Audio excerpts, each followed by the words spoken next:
It looks like it's all melted. It looks like we're doing okay here.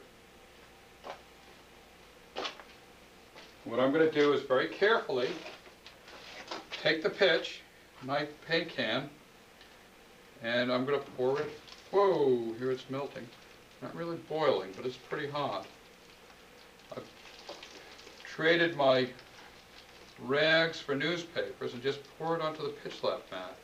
This, I should say, is the largest pitch slap I have ever poured. I think before this, the largest I'd ever poured was about an 8-inch. Elizabeth, would you please move that paintbrush? Yes. Thank you, Elizabeth. Here, hand me back this rag. Move your hands. Unfortunately, the pitch is boiling. That's really not what we want. That may not be the pitch boiling. That may be the lap release boiling through. And I know I'm going to have some bubbles here, but we'll deal with that problem later. Now, I've now poured the pitch pretty carefully over the entire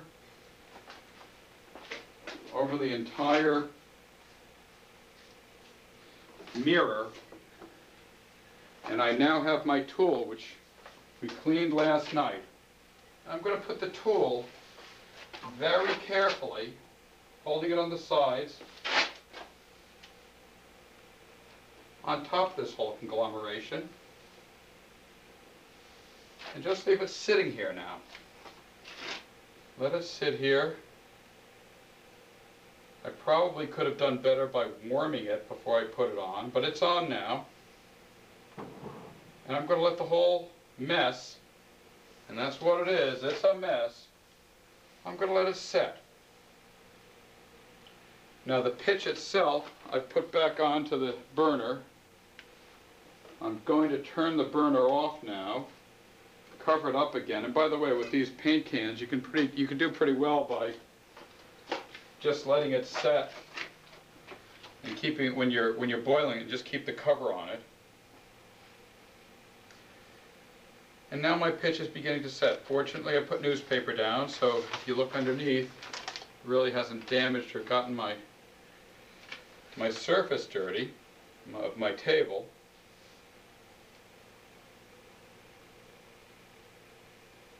I'm just going to hold it down for a while. See how we're doing. It's starting to set up. Hasn't quite set up completely yet.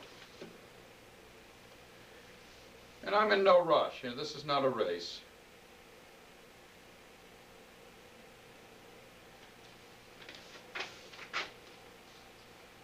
Yep, it's pouring over, isn't it, Elizabeth? Yeah, it's quite a bit. It's getting hot. It's sort of a pitchy texture. I'd say it's getting hot. It's cooling down. It's not all that hot. It's fairly elastic. Stretches out. And I'll tell you, this is about the cleanest I've ever remained after pouring a pitch slap so far. My hands are clean. My clothes haven't been ruined. My daughter is modeling for you. And we've had no trouble at all pouring this particular pitch slap. I've poured pitch slaps with my other children. My daughter Joan, who is now 20, started pouring pitch slaps when she was about 7 with me, and I've got family photos of Joan and her brothers with me while we were pouring pitch slaps. Joan was the one who had the most interest for some reason. Elizabeth now has also taken interest in telescope making. I'm not quite sure I understand that, but of course she's welcome to her interests. This is still sort of tacky to the touch.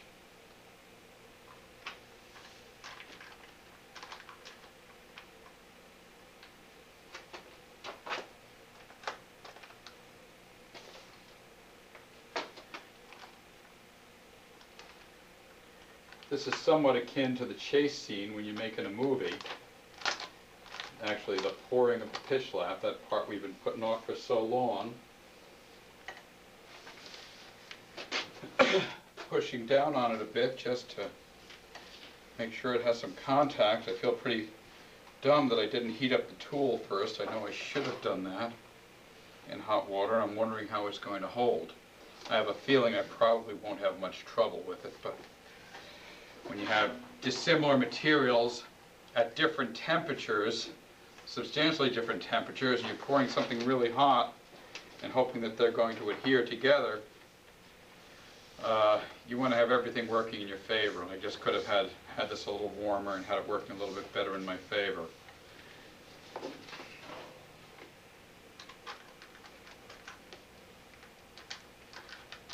It doesn't take long for the pitch to really start to set up, and that's good news.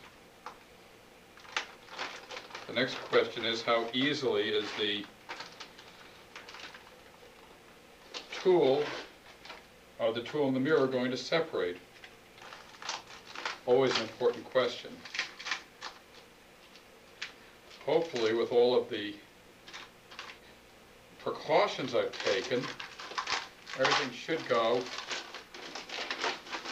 fairly easily. Oh, and I just made a mess by trying to separate them too early, but I can clean up my table later. That's really not going to be much of a problem. They will separate. Okay, they're going to separate fairly easily. That's important.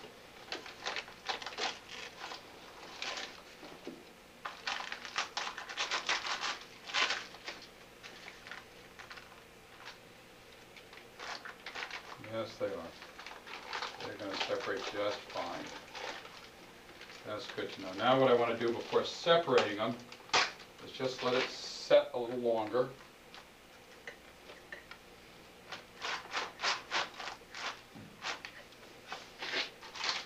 Do what I can to separate the paper from the lap.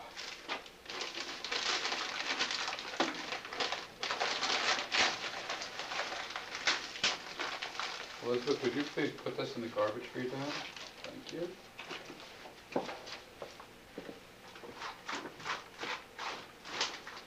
Boy, I tell you, a little cerium oxide goes a long way when you're doing this. It makes a huge difference.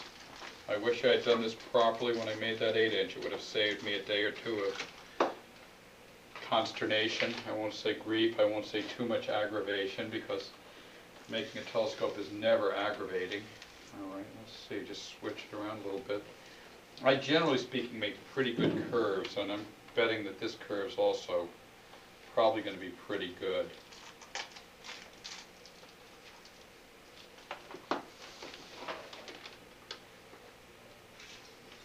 Now what I'm going to do, I want to take this off in some form or manner. Turn it upside down, there we go. And I'm going to set it down for a moment.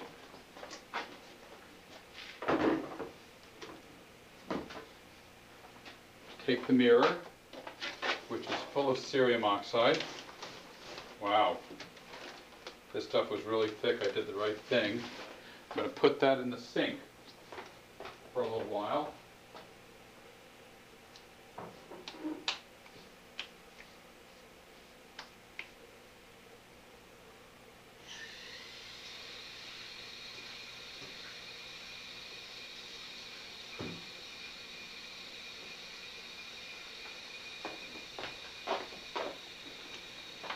I'm somewhat of a traditionalist when I do this, but I'm not so much of a traditionalist that I use plate glass. I use Pyrex for the tool, for the mirror.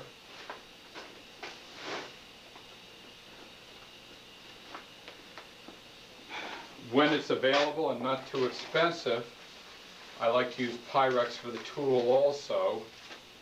In this particular instance, you're doing a 12.5-inch mirror.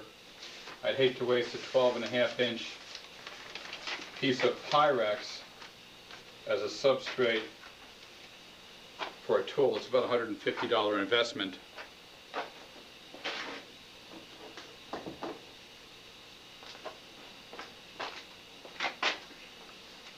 Now, put the tool down.